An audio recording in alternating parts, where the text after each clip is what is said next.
Have you ever wondered what happens when someone grows up gay inside one of the most tightly structured religious communities in America, where individual identity is subsumed to the group, where the community's theological position has not changed in 300 years, and where the only two real options have always been silence or leaving? What the Amish Bible says. The Amish position on homosexuality begins with the Bible and does not move from it. This is not a political position. It is a theological one, rooted in specific scriptural passages the Amish read as clear and not subject to reinterpretation based on changing cultural attitudes. Scholars, including Donald Craybill and James Cates, have stated plainly that there is no chance any Amish sect would allow open homosexuality within their community. This is not currently under debate within any Old Order district. It is settled. The silence that is not denial. The subject of homosexuality is rarely discussed in Amish communities. This silence is not denial. It is the product of a community organized around collective identity in which public self-disclosure, coming out, identifying openly with a sexual orientation, has no cultural context and no social mechanism. Sexuality in the Amish context is a private matter between married partners. It is not an identity to be declared or organized around.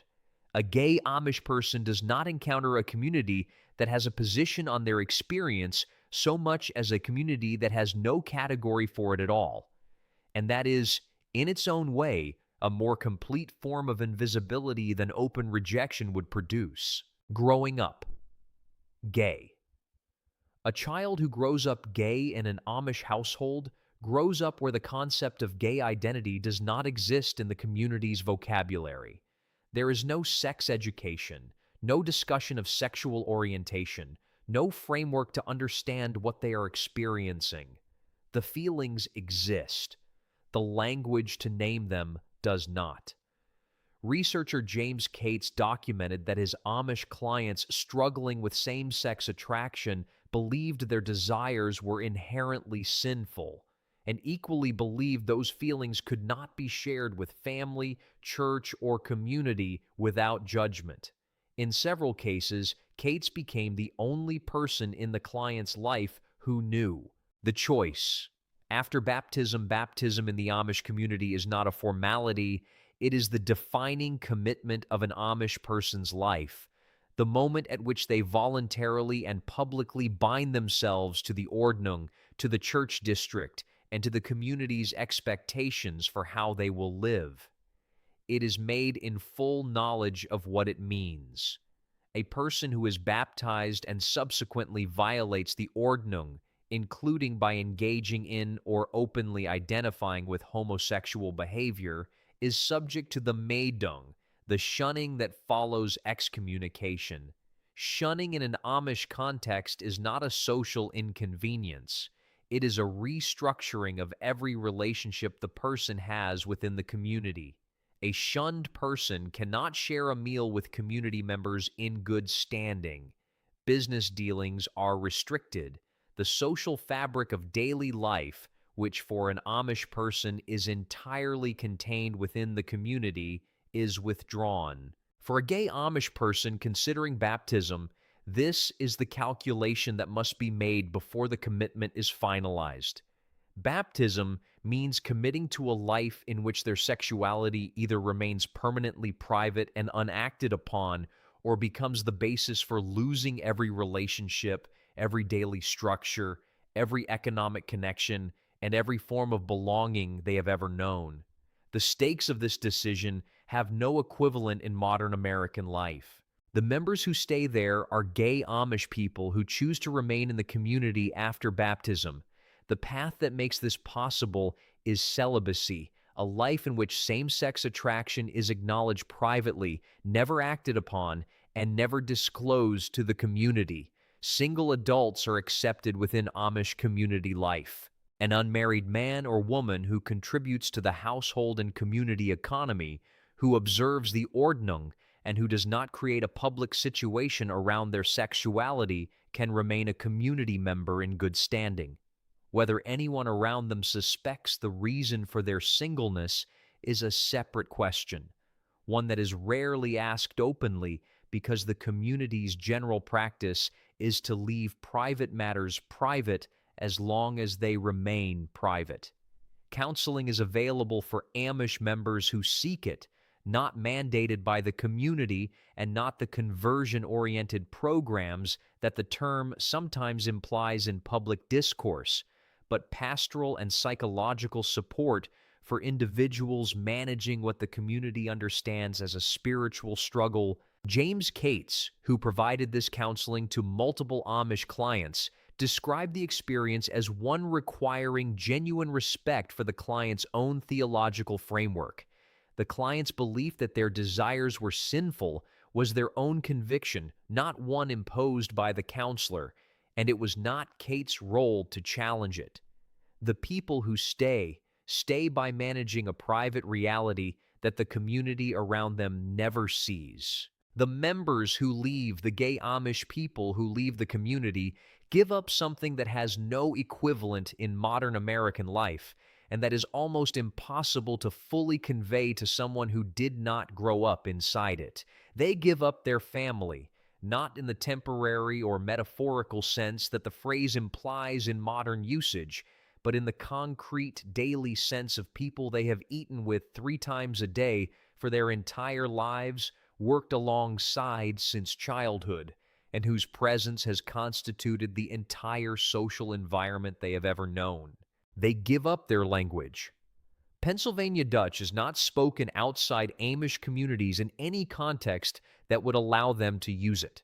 The language they think in, dream in, and have spoken since infancy becomes a private relic with no community to speak it within. They give up their vocation, farming, carpentry, household management that the community trained them for and that the English world values differently or not at all. They give up the only framework of meaning they have ever been given, the theological structure, the community accountability, the daily rhythms of a life organized around faith and collective belonging. James Schwartz, a former Amish man who came out publicly in a 2019 New York Times interview, stated it plainly. The only choice available to a gay Amish person who wants to be true to themselves, he said, is to leave. Otherwise, the only remaining option is the closet. The community's response. The Amish response to gay members, whether those members are known or suspected, is shaped by 2 theological commitments that exist in direct tension with each other. The first is the community's position that homosexual behavior is a serious sin. The second is the Amish commitment to nonviolence and non-judgment of others, a pacifist theological framework that forbids cruelty, violence, and the kind of aggressive rejection that gay people experience in many other conservative religious communities. The 2 men interviewed directly on this topic by one writer were clear on both points simultaneously. Homosexuality is a sin. They would never condone violence or cruelty toward a person who was gay. These were not contradictory statements in their framework. They were 2 aspects of the same theological position. The community's response to a gay member who does not create a public situation is largely silence, the same silence that surrounds the topic generally. The community's response to a gay member who does create a public situation, who acts openly, who seeks to live with a same-sex partner, who demands acknowledgement, is to ask them to leave. This is not experienced within the community as cruelty. It is experienced as the necessary protection of the community's theological and social coherence. Whether the person leaving experiences it as cruelty is a different question, and the accounts of those who have left suggest that the answer is frequently yes, regardless of the absence of violence. The researcher who documented it. The most thorough academic documentation of homosexuality within Amish communities comes from James Cates, a clinical psychologist who has worked with Amish communities in northeastern Indiana for decades and whose book Serpent in the Garden: Amish Sexuality in a Changing World examines the full range of sexual experience within Amish life. Cates approached the subject with a respect for Amish culture that is not common in outside accounts of difficult topics within the community. His central finding on gay identity within the Amish was precise and unsentimental. Gay Amish people face a choice between two options: leaving the church, which means losing their families, their communities, their vocations, and their entire framework of identity, or sublimating their gay identity and presenting a heterosexual self to the community. There is no third option available within Old Order Amish life. Because personal identity in the Amish context is subsumed to the group, and because the collective culture of the Amish is thoroughly heteronormative, there is no openly gay Amish subgroup anywhere. Cates stated directly that he does not foresee a change in the Amish stance toward gay people. His reasoning is structural rather than theological. The Amish attempt to maintain their heteronormative standard is not a separate policy that could be revised in isolation. It is part of a larger, continuous effort to retain the community's way of life by maintaining the boundaries that distinguish it from the surrounding world. Changing the position on this question would require changing what the community understands itself to be. New Order communities. The Old Order. Amish position on homosexuality has not changed, and researchers who study the community do not expect it to change. But the Amish are not a monolithic community. They exist across a spectrum of affiliations ranging from the most conservative Old Order districts to the more progressive New Order communities. And the differences between these affiliations on questions of technology, education, and community standards are significant. On the question of homosexuality, some New Order communities have shown a greater willingness to engage with the question openly and with less rigidity than the Old Order response.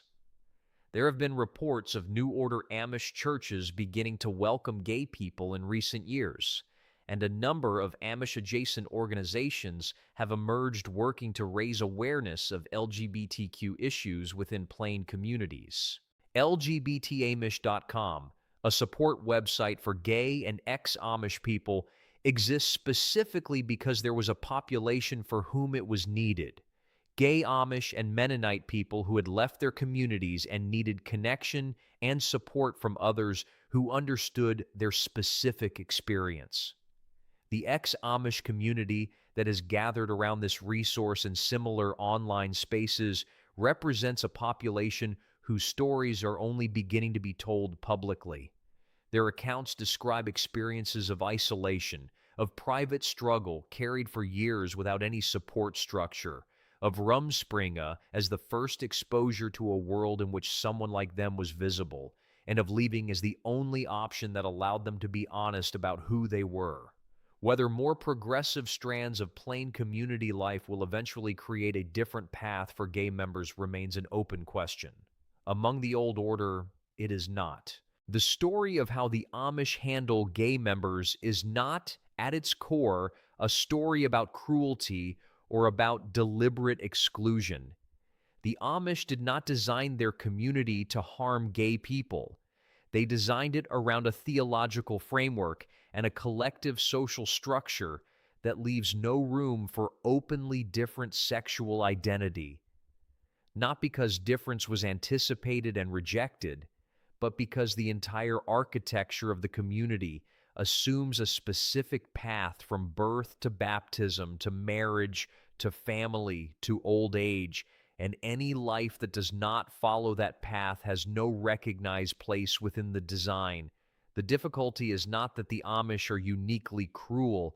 The difficulty is that their community was built on a foundation that has not changed in 300 years, and the world around it has changed enormously. A gay Amish person in the 21st century grows up in a community whose theology and structure have remained constant, while the broader American culture has moved to a fundamentally different understanding of sexual identity, one that is visible accessible, and present in ways it simply was not for most of the community's history. That visibility makes the gap between what the community offers and what the gay member experiences more acute, not less. The accounts of those who have left describe not a dramatic confrontation, but a quiet impossibility. A life in which the choice was not between two good options, but between two forms of loss. Staying meant losing themselves. Leaving meant losing everything else. The Amish community did not create that choice deliberately, but it is the choice that the community structure produces. And for the people who face it, the distinction between deliberate and structural makes very little practical difference.